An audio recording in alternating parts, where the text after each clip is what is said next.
Salut à tous, on est dimanche 10 mars, je sais pas si vous allez m'entendre, mais je m'en vais pour le semi-marathon de Paris, pardon. Il fait une météo pourrie, des averses et un vent de fou.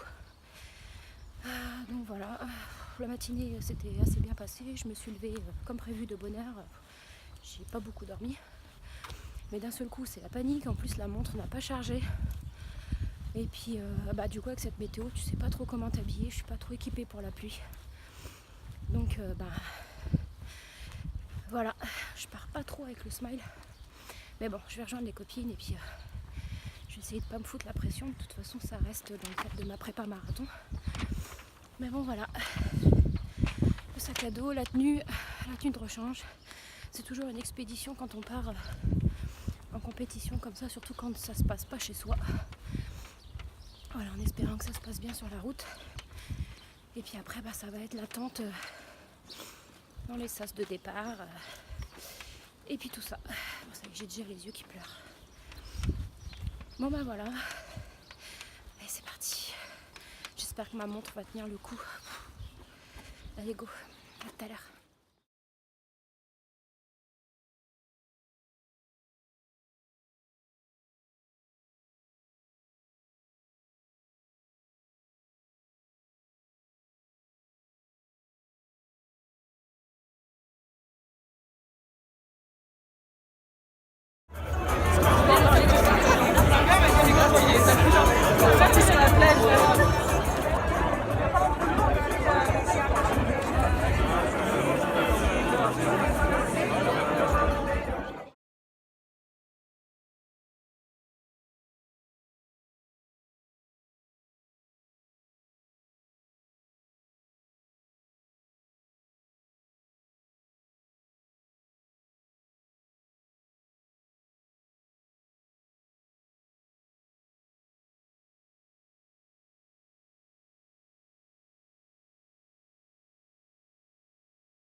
Salut à tous, aujourd'hui on est le 1er avril, je n'ai toujours pas fait la vidéo retour du semi-marathon de Paris.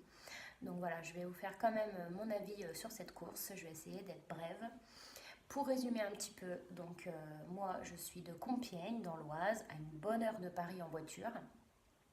Donc je m'étais inscrite au semi-marathon de Paris puisque ça concordait avec le plan marathon de Paris qui est fourni sur le site. Je devais faire ce jour-là, en tout cas pour ma part, je devais faire ce jour-là une sortie de 2h20,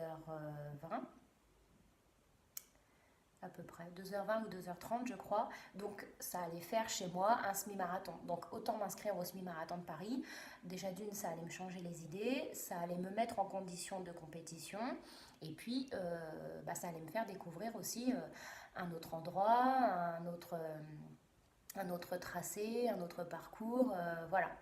Donc j'ai décidé de m'inscrire, des copines à moi se sont inscrites également.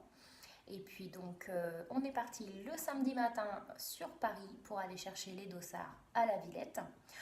Petit salon très sympa, il n'y avait pas énormément de choses, il y avait Garmin surtout, il y avait quelques stands, genre des accessoires, des casques, des lacets, de quoi faire des affiches. Les chaussettes de Marine Leleu, il y avait Julien de C'est bien d'être bien, il y avait, enfin voilà, quelques stands, on a fait notre petit tour comme ça, on a récupéré nos dossards, nos t-shirts qui étaient très beaux, et puis quelques photos, il y avait quelques photos à faire sur le stand. Et puis voilà, ensuite on est rentré chez nous, on a passé chacune notre après-midi chez nous tranquille à préparer nos affaires, à prendre des photos, se détendre, se reposer, voilà. Dimanche matin, on a pris la route vers 8h, 8h30, 8h je crois. Et puis, alors on n'avait pas toutes le même sas. Ma copine Marie avait voulu prendre le sas plus tôt pour être sûre d'arriver dans de bonnes conditions avant nous, partir plus tôt, être sûre d'avoir des ravitaux, être sûre d'avoir la médaille, enfin voilà, parce qu'elle avait eu une mauvaise expérience sur les 20 km Paris, où les derniers finishers n'ont pas eu la médaille, enfin l'ont reçue chez elle plus tard, mais en tout cas, les dernières personnes ne l'ont pas eu à l'arrivée en fait.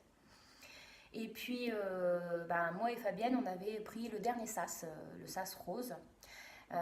Bon, on est arrivé à Paris, on s'est garé, on a cherché un peu où c'était le départ, on n'avait pas de sac à déposer à la consigne. On a voulu aller faire donc un tour aux toilettes avant de prendre le départ. Et puis bon, pour ceux qui courent, vous savez un peu ce que c'est, hein, c'est des toilettes de chantier. Voilà, c'est vraiment, on peut dire le mot, c'est dégueulasse, hein. Clairement, il y a 30 000 coureurs qui utilisent ces toilettes-là. Si tu arrives bon premier, ça va. Déjà, tu as intérêt à y aller 1 heure avant parce qu'il y a une queue de fou. Tu as intérêt à prévoir ton papier parce que tu arrives, il n'y en a plus. Et puis voilà, les gens font comme ils peuvent. Donc bon, à un moment donné, ça reste sale, mais bon, ça dépanne. Courir autant de temps sans aller aux toilettes, c'est vrai que c'est pas évident, surtout quand tu as eu de la route avant à faire, etc. C'est compliqué. Bon, donc on va aux toilettes. En attendant, pendant qu'on fait la queue aux toilettes, je sais pas pourquoi, j'ai l'idée de lancer ma montre, en tout cas de regarder un peu si tout est bon. Non, avant ça, je m'étais déjà énervée sur le départ. Je vous avais fait une vidéo. Je sais pas ce qui s'est passé la veille au soir. Je regarde ma montre, il y a de la batterie. Bon, du coup, je l'enlève du chargeur en me disant, je vais pas la laisser charger. Si la batterie est pleine, ça sert à rien. Donc je l'enlève du chargeur, je la pose sur le meuble et je me dis comme ça, demain, je la prends en passant, je ne l'oublierai pas. Le lendemain matin, je me prépare, hein, je prépare mes affaires, je déjeune et tout ça. À la dernière minute, je veux pour mettre ma montre. Et là, je vois que j'ai perdu la moitié de batterie. Je dis, c'est pas possible. Qu'est-ce qui s'est passé dans la nuit pour avoir perdu la moitié de la batterie? Donc j'étais en colère. Pour moi, je me disais, ça y est, ma course est foutue.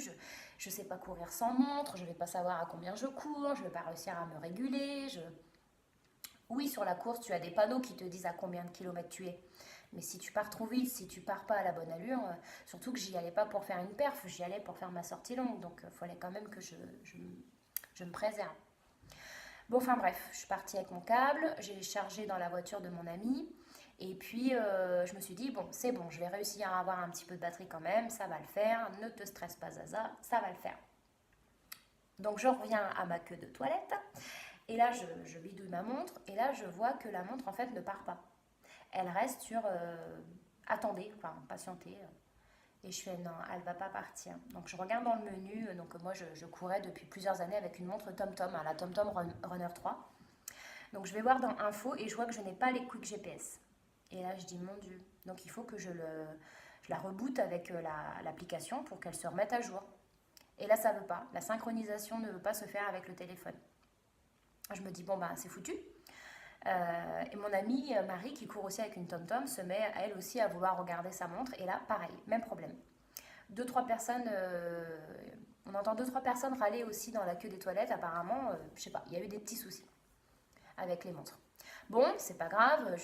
Franchement, j'étais super énervée. Je dis bon c'est foutu. Comment je vais faire? Enfin, ça m'a pris la tête, vraiment. J'étais même prête à dire je prends pas le départ quoi.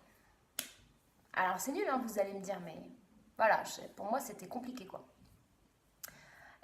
Bon, on finit par... donc Marie avait été aux toilettes avant nous, donc elle est partie de rejoindre son sas puisqu'elle avait un sas avant nous. Comme le départ n'avait pas eu lieu, on s'est dit on va la retrouver et puis on va prendre le temps de se faire quelques photos. On n'a pas fait de photos et on ne l'a jamais retrouvée. Et du coup, on s'est retrouvé mêlé avec le sas de Marie alors que c'était pas le nôtre. Et comme il n'y avait pas vraiment de filtre, on s'est dit, attends, maintenant qu'on est dans ce sas, autant partir dans ce sas-là, plutôt que d'attendre de refaire la queue encore plus au loin derrière pour récupérer notre sas à nous, et perdre encore du temps, quoi. Comme ça, plus ou moins, on sera tous à l'arrivée ensemble, et puis ça nous évite d'attendre, d'avoir trop chaud, de re-avoir envie de pipi, d'avoir faim, enfin, voilà. Donc voilà, la musique se met, tout le monde avance petit à petit, les sas découlent au fur et à mesure. Tout se passe bien, franchement, l'organisation, ça va, pas trop d'attente, enfin franchement j'ai trouvé ça bien. Après, ce qui s'est passé au semi-marathon de Paris, c'est qu'il y a eu beaucoup de vent. Je ne sais pas si vous avez vécu ça, mais il y a eu beaucoup de vent, des grosses rafales de vent. D'ailleurs, ils avaient même enlevé l'arche de départ, gonflable. Et puis, je sais pas, moi je me suis pris, il y a eu un vendeur de cartes postales à un moment donné, quand j'ai couru, toutes les cartes postales se sont envolées. Il y a une carte qui m'est arrivée dessus comme ça. Il y a eu beaucoup de feuilles, beaucoup de branchages, enfin vraiment beaucoup de vent. Et il y a des moments où tu courais et la rafale de vent te faisait partir en crabe sur toute la rue, quoi. Tu voyais les gens tous partir dans le même sens, quoi. Alors quand tu l'avais de dos, j'ai envie de dire nickel, t'as l'impression que quelqu'un te pousse et puis bah, t'accélères sans vouloir. Mais alors quand tu l'as de face, bah, t'as envie de dire bah, je vais marcher, j'irai plus vite. Mais bon voilà, j'ai gardé un rythme constant tout le temps. J'étais contente, ça s'est quand même bien passé. Bon, il y a quelques beaux endroits, quelques endroits un peu plus comme par exemple le bois de Vincennes. Si je ne me trompe pas, oui, c'était le bois de Vincennes. Il y avait quasiment personne pour encourager, il n'y avait pas d'animation particulière. Bon, on passe pas forcément au bord de l'eau, on passe sur une route bitumée, du bitume. Et du coup, ben, j'ai pas forcément aimé ce morceau-là, mais bon, voilà, dans l'ensemble, c'est bien passé. Ce que je voulais, c'était ne pas marcher du tout et puis faire un temps assez correct. Franchement, je suis fière de moi. 2h26, bon, mon premier semi, je l'ai quand même fait en 2h45 il y a quelques années, donc je me dis, bah, je suis contente aujourd'hui, quoi. Donc franchement nickel. Ensuite, bah, il y a eu la ligne d'arrivée. Bon, j'ai couru avec Fabienne jusqu'à un certain point. À un moment donné, elle est partie devant, donc j'ai fini toute seule. À l'arrivée aussi, j'étais toute seule. Je les ai rejoints plus tard.